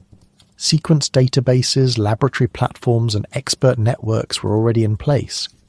But there was a lingering unease. Knowing the virus did not render pandemics impossible. It only made them more predictable and in some ways more preventable. The genome was a map, not a lock. Human behaviour, animal husbandry, and public health capacity still governed outcomes. The knowledge shifted the balance in favour of preparedness. It also raised responsibility for global cooperation in surveillance and rapid response. The discovery arc from freezer-light to full genome-altered modern virology. It moved influenza research from anecdote to molecular narrative. Scientists could now trace evolutionary steps with clarity. They could recreate moments in viral history and test their consequences. That power brought both promise and peril. Decades after the spring of 1918, the virus spoke in letters. Those letters taught how pandemics begin and how they tear societies. They showed which viral traits demanded attention. They offered a blueprint for vaccines, drugs, and surveillance. History kept its cost. But the cost was no longer paid only in ignorance.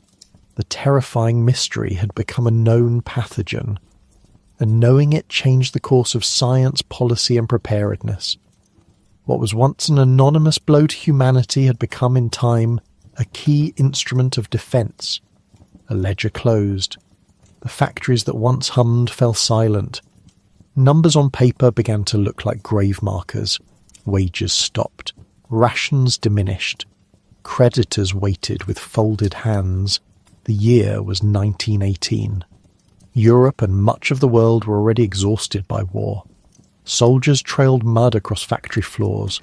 And then the influenza spread through emptying barracks and returning ships. Armies could no longer provide a steady supply of labour. Armistice arrived on November 11th, 1918. November 11th, 1918. The guns fell quiet on that afternoon. The pandemic did not stop with the guns. Troops still returned sick. Rail yards and ports became vectors and bottlenecks. Demobilisation created a sudden demand for work and housing. The labour pool could not meet that demand. Millions had been killed in battle. Millions more had died of influenza. The demographic shock hit working-age cohorts the hardest. Factories faced a double shortage of hands and management. Shipyards could not hire crews fast enough to move cargo. Farms lost the seasonal workers who planted and harvested crops. Harvests shrank in parts of Europe and Asia. Urban shops faced inconsistent deliveries of flour and coal. Families spent savings on coffin boards and funeral bands. Those savings did not return to the marketplace. Consumption fell where the dead had been the primary earners. In other places, the opposite happened. Shortages pushed wages up in high-skilled trades and essential services. Where labour was scarce, bargaining power shifted toward workers. That shift fed a global wave of labour unrest in 1919. Strikes roared through cities from Seattle to Winnipeg to Manchester. Employers had less labour to fill positions. Workers wanted wages that matched wartime inflation. Government contracts were ending, and employers hoped to lower pay. The clash was inevitable. In Winnipeg, the general strike in May 1919 froze a city for 6 weeks. In Seattle, the general strike in February 1919 stopped public transportation for days. Those events were about wages and hours. They were also about the sense that survivors should share in recovery. The political map was already redrawn by the guns. Borders were new. Empires were falling apart. The Austro-Hungarian and Ottoman empires collapsed under military pressure. They also collapsed under administrative strain and the loss of personnel. Local governments lacked clerks, tax collectors and policemen. Hospitals were overrun. Funerary services collapsed. Public legitimacy depends on basic services functioning. When those services falter, citizens grow suspicious. Some historians argue that the pandemic weakened fragile new states further. The argument is simple and stark. Governments asked populations to sacrifice for the national good. Then many governments could not stop disease or provide relief. That failure eroded trust in authority across several regions. In parts of Eastern Europe and Anatolia, public health collapsed alongside imperial rule. Administrations in newly formed nations scrambled to collect taxes and maintain order. Illness and death made those tasks harder. Colonial governments faced similar dilemmas. British India lost vast numbers of people in a short period. Some estimates place Indian deaths between 5 million and 12 million. Those losses removed agricultural labour and artisans across villages. Markets shrank, and prices rose for essential goods. Rural indebtedness deepened in many districts. In Africa and Southeast Asia, the colonial extraction apparatus continued despite population losses. The economics of empire relied on people who were disappearing. That imbalance forced policy adjustments and ad hoc relief programs. Governors tried to balance order, revenue and health with limited resources. Their decisions often inflamed local resentments. Those resentments fed independence movements later in the decade. The pandemic also reshaped social policy inside wealthy nations. It convinced some policymakers that prevention required public institutions. Britain created a Ministry of Health in 1919. The move codified a newer expectation that the state had a role in health. Municipal health boards gained funding in many American cities. Hospitals expanded capacity and professionalized nursing corps. Those changes were incremental, but they mattered. They changed how societies measured risk and responsibility. Private charity remained essential, but public funding grew. The pandemic accelerated a larger shift toward the welfare state. That shift met resistance from conservative elites. There was also a financial story beneath the human tragedy. Governments returned from war with depleted treasuries. They carried heavy debts and veterans' promises. At the same time, production had fallen in key sectors. Supply chains were broken and international credit was scarce. Inflation rose in many countries as currencies adjusted to new realities. Price rises hit the poor hardest. Bread riots flared in cities already precarious after years of rationing. Inflation made wage negotiations fiercer and more political. The result was a volatile mix of economic grievance and political activism.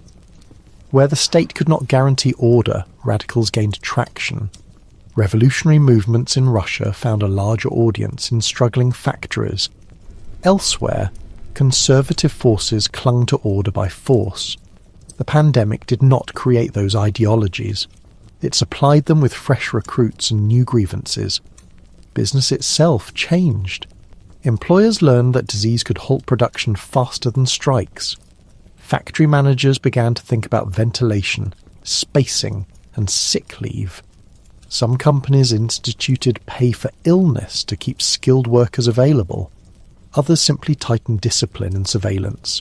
Large-scale corporate responses were uneven and experimental. Across continents, women entered paid work in larger numbers. War had drawn women into munitions and office work. The pandemic drew them further into nursing and municipal services. In some countries, that shift made the case for women's suffrage hard to ignore. Political change came unevenly, but labour and gender relations evolved.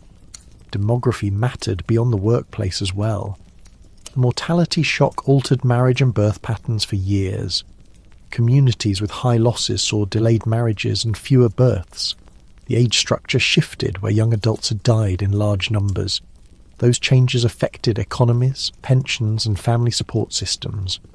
Capital ratios changed when population fell suddenly in pockets. In some localities, survivors found higher wages and more land per capita. Those gains were uneven and often temporary. Markets require customers as well as workers. Fewer consumers meant smaller local demand for goods and services. Recovery, therefore, was patchy and slow in many regions. Trade patterns altered too. Shipping shortages and port closures during the pandemic slowed international commerce. Insurance rates for shipping rose, making trade more expensive. Countries with access to capital recovered faster. Colonial economies without capital lagged for a generation. That divergence sharpened global inequality in the decades to follow. The political fallout continued into elections and peace talks. Campaigns were shortened when candidates fell ill or mourning slowed rallies. Turnout dropped in some districts where sickness was fresh. Negotiations at the peace table in 1919 occurred under the pall of recent loss. Leaders returned to capitals exhausted and ill. Public health had a new place on diplomatic agendas. The League of Nations, formed in 1919, would include a health section. That institution was imperfect, but it reflected a new awareness of international disease risk. The influenza years also left a cultural imprint on commerce. Business rituals changed. Funerals became more public and costly. Insurance markets adapted to new mortality risks. Actuaries recalculated life tables for decades ahead. Those calculations influenced credit terms, pensions, and investment decisions. The cumulative effect was not immediate uniform prosperity. Instead, economies looked different at the decade's end. Class tensions had hardened in many urban centres. Political authority had been challenged and reshaped by catastrophe. Public health became an expected function of modern governance, and labour organisations gained confidence and membership. The pandemic did not invent the 20th century's conflicts. It did not cause the collapse of empires by itself. It was a multiplier. It accelerated pre-existing weaknesses and exposed hidden risks. It made social grievances more urgent and immediate. It converted shortages into strikes and mourning into political pressure. Most important, it tied the private loss of a family to the public task of safety. A closed ledger and a silent factory were economic facts. There were also moral challenges about responsibility and recovery. The world that emerged after 1918 bore those marks. Governments grew more intrusive in public life. Labour grew more assertive. International cooperation on health moved from idea to agenda item. The spring of disease had reshaped budgets and ballots alike. The most violent spring in human history left lasting wounds. It also nudged the globe into institutions that would shape the century. The influenza multiplied the stakes of a world already changing fast, and those multiplied stakes defined politics, labour and economy for decades. A nurse in 1918 coughs once into a folded handkerchief. At the same moment, a podium in 2020 clears its throat. Both sounds arrive as public business, and both demand answers. What did we keep, and what did we forget? 1918 taught a brutal set of lessons about speed, transparency and social policy. Many of those lessons were written into public health practice. Other lessons were shelved, ignored or misread. The 20th and 21st centuries amplified both outcomes. In 1918, some American cities closed schools, theatres and churches early. Other cities postponed action for parades and politics. Philadelphia held a Liberty Loan Parade on September 28, 1918. Within days, hospitals overflowed and the dead stacked like fuel. St. Louis acted faster and ordered closures and bans. Its epidemic curve was lower and its hospitals less overwhelmed. The comparison became canonical among public health historians. That pattern reappeared in 2020. The logic behind non-pharmaceutical interventions is straightforward and epidemiologically sound. Cut the contacts, and the virus has fewer opportunities to spread. Flatten the peak and hospitals can treat more patients with better outcomes. In 1918, that arithmetic was invisible to many policymakers. In 2020, epidemiologists used models to explain those dynamics publicly. Models warned of overwhelming demand for beds and ventilators if action lagged.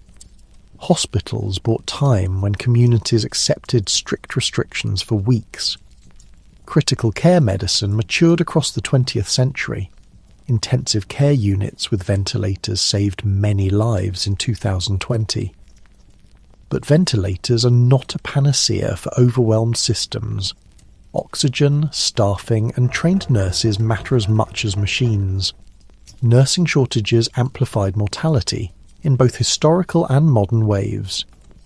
In 1918, there was no effective influenza vaccine. Doctors fought secondary bacterial pneumonias without antibiotics. Modern medicine would change that story over decades. By 1957, researchers identified a new influenza strain and developed a vaccine within months.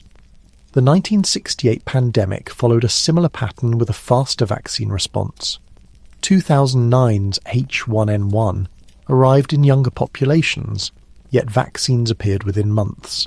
In 2020, genomic science and new vaccine platforms transformed the timetable again.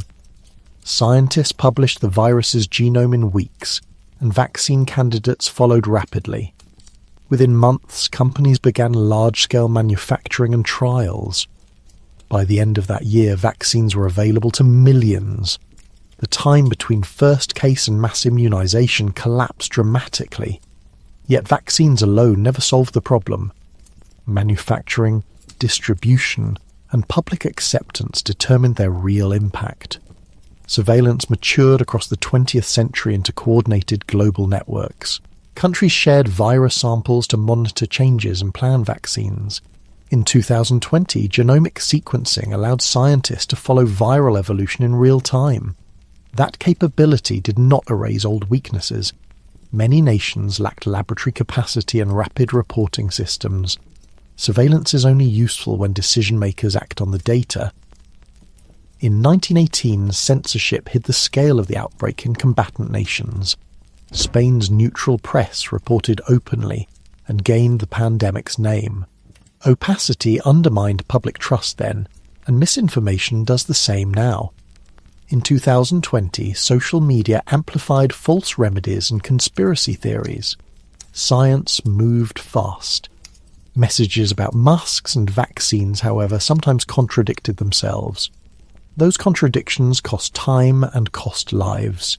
Political choices determined who lived and who died in 1918.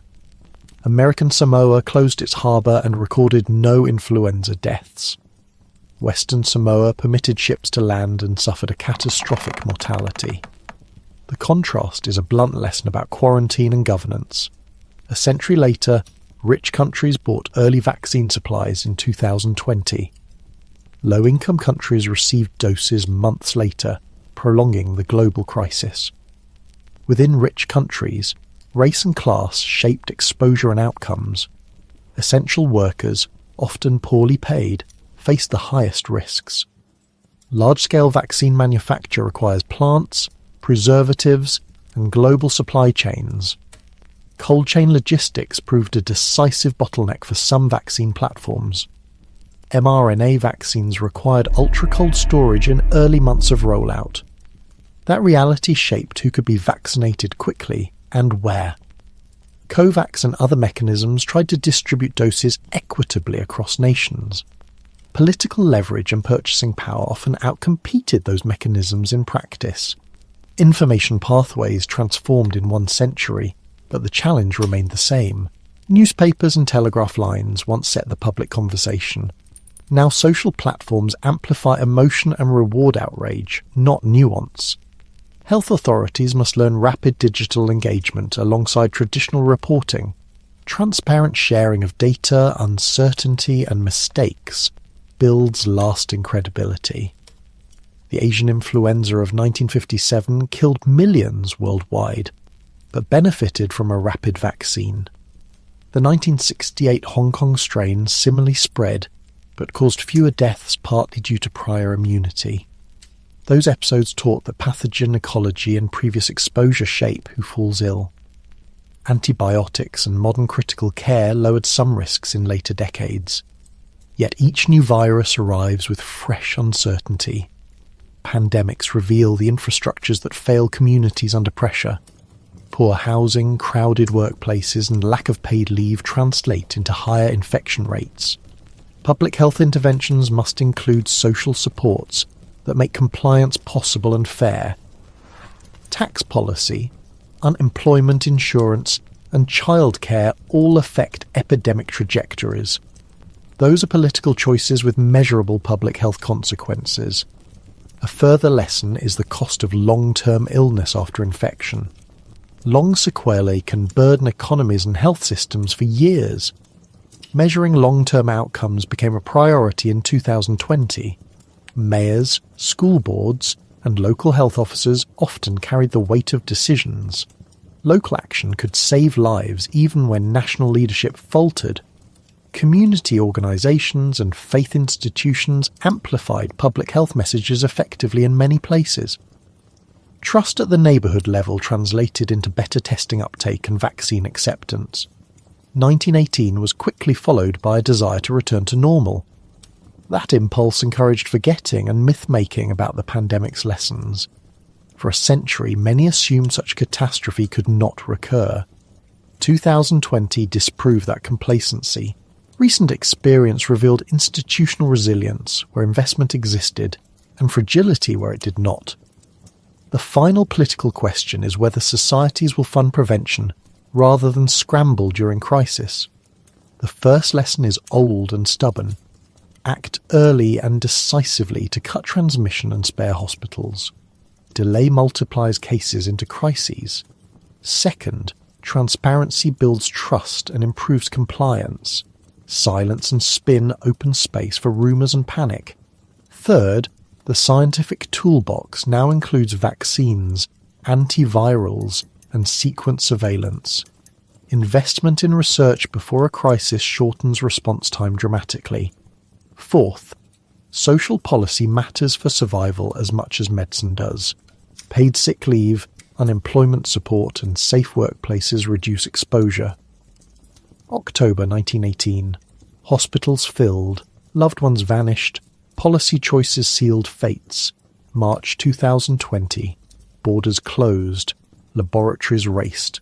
Leaders asked citizens to sacrifice for safety.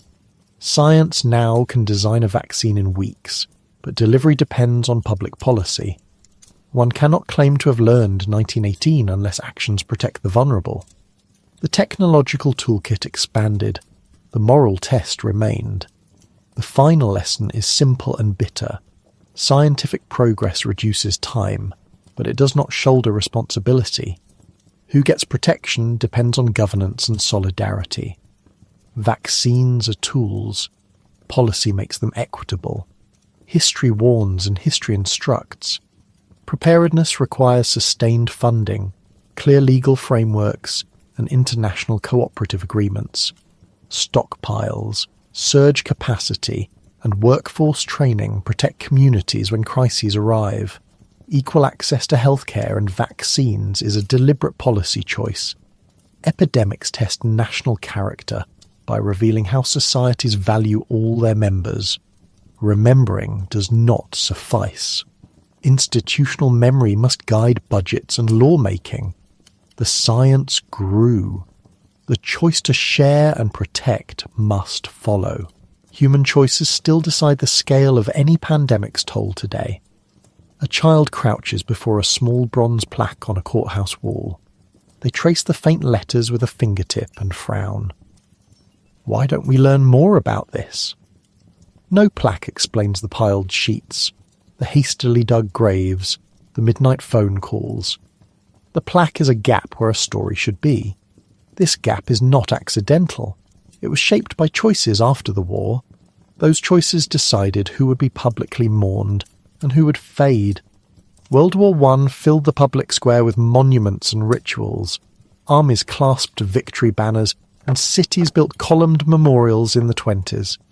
The pandemic's casualties did not fit that public story.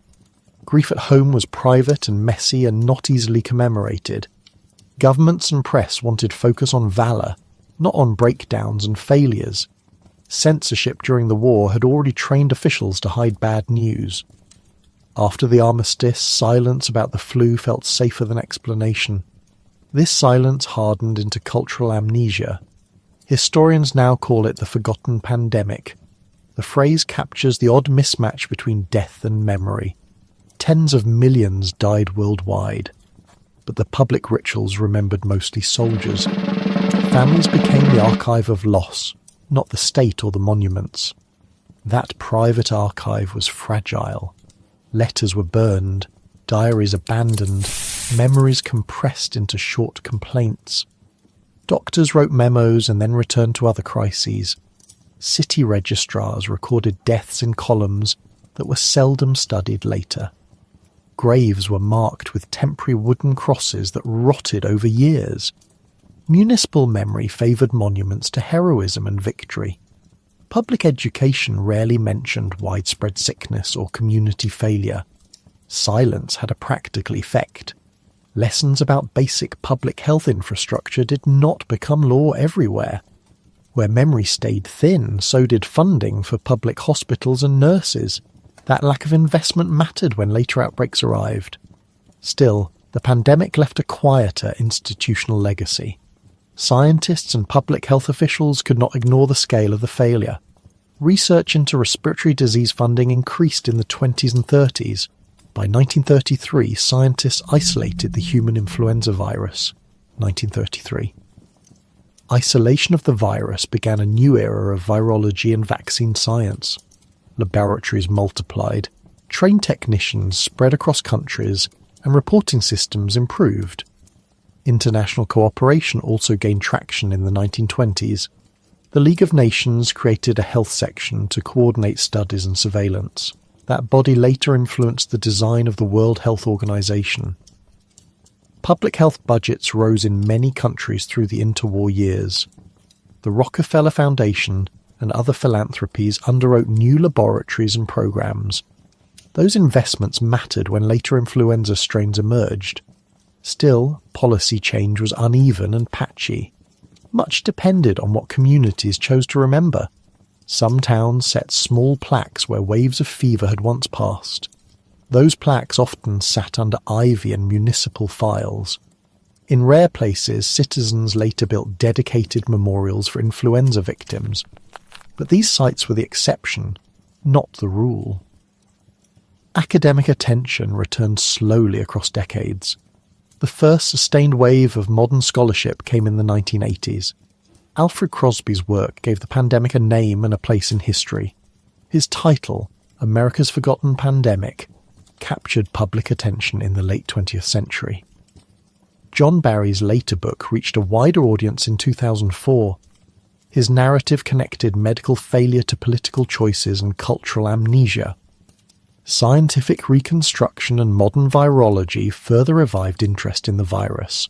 In 2005, researchers published a near-complete sequence of the 1918 virus. The genetic work answered questions about virulence and host range. It also brought the pandemic back into public conversations about preparedness. When SARS struck in 2003, officials recalled the 1918 memory. Health ministries began to imagine pandemic plans rather than hoping for luck. Those plans varied in quality and scope across countries. The 2009 H1N1 outbreak tested the world's patchwork preparedness. Many plans proved useful, and many plans collapsed under real pressure. The pattern repeated during the pandemic of 2020. Sudden urgency revived interest in places that had let memory fade. Public commemoration changed too, from plaques to large exhibits and documentaries. Museums mounted displays of nurses' uniforms and wartime ration cards. Oral histories captured voices that had been silent for generations. Yet gaps remained in the global archive. Countries with weak records or suppressed reporting still hide much of the story. Non-Western experiences are especially underdocumented in public narratives. Many communities bore the brunt of the dead without receiving global attention. This inequality in memory matters for how resources are allocated today. Remembering the pandemic is not merely about monuments or dates. It is primarily about preserving hard lessons in policy and practice. Those lessons include swift surveillance, clear public communication, and flexible hospitals. They include stockpiles, trained staff, and legal frameworks for emergency powers. When society forgets, it risks repeating avoidable mistakes. Memory is also moral. Names matter to families and to historical justice. A plaque with a surname acknowledges a life and a loss. Silence denies that small human ledger. The child's question returns attention to responsibility. That question is a demand, not only a curiosity. It asks society to keep a memory that can guide future choices. Governments must fund research and sustain public health institutions. Schools must teach the pandemic's history honestly, warts and all. Museums and memorials must resist tidy narratives that favour heroism alone. Commemoration must include names, nurses, janitors, and those forgotten in basements. Acknowledgement builds public trust in times of future crisis. It also changes the questions leaders ask before a disaster. If the 1918 pandemic taught one lesson, it was the cost of delay. Delay turned a swift pathogen into a global funeral. Remembering reduces the chance of repeating that delay. Memory also protects dignity. When officials name victims, they recognise obligations to survivors. That recognition can translate into pensions, support services, and law. Commemorating requires courage to admit institutional blind spots and past mistakes. Some places have shown that reparation is possible. Communities have created scholarships, public health funds, and educational programs in memory. Those acts rewrite absence into action. The plaque in the courthouse still asks a question. Society must answer with more than a ledger of sorrow. Society must keep lessons alive so leaders choose different paths in future crises. Remembering the 1918 pandemic is an act of civic defence. It honours the dead and fortifies the living. The long shadow of the flu remains because people chose silence then. Choosing to remember will shorten that shadow for future generations. A small plaque may be the first prompt for that change. Answering the child's question is the work ahead. It asks institutions to keep records, fund health, and teach truthfully. It asks citizens to insist their leaders do better next time. The story of the 1918 influenza ends not with forgetting. It ends with memory acting as a guardrail against complacency. Society owes the dead a record and the living a readiness. The plaque will remain, and so must civic resolve. Silence is a choice. Let remembrance be the choice now. Memory influences where new hospitals are built and where research dollars flow. Countries that studied their losses upgraded laboratories and expanded public health training. Other countries turned memory into quiet resignation, and underfunding persisted. This pattern explains why similar mistakes occurred decades later in some places. Memorialization is not only backward-looking, it is forward-looking when it improves systems that save lives. Some technologies emerged directly because of 1918's urgency. Virology moved from speculation to laboratory confirmation in less than 2 decades. Public health became a professional field with schools and standardized training. Epidemiology matured into a tool for tracking and interrupting outbreaks. Those advances saved lives in subsequent influenza seasons and other epidemics. Yet science without social memory can still fail politics and policy. Remembering means keeping archives accessible and funding historians to study epidemics. It means weaving pandemic history into civic rituals and school curricula. It means honouring small monuments with ceremonies that teach lessons to children. Memory is not passive history. It is an active public good that protects lives and rights. Remembering requires public rituals that are honest and uncomfortable. It also needs museums that tell the whole story of collapse and courage. Schools should teach how politics, commerce, and medicine shaped the response then. Academic prizes and fellowships can keep public health history alive through generations. If society accepts the child's challenge, it will be better prepared and kinder. Remember always.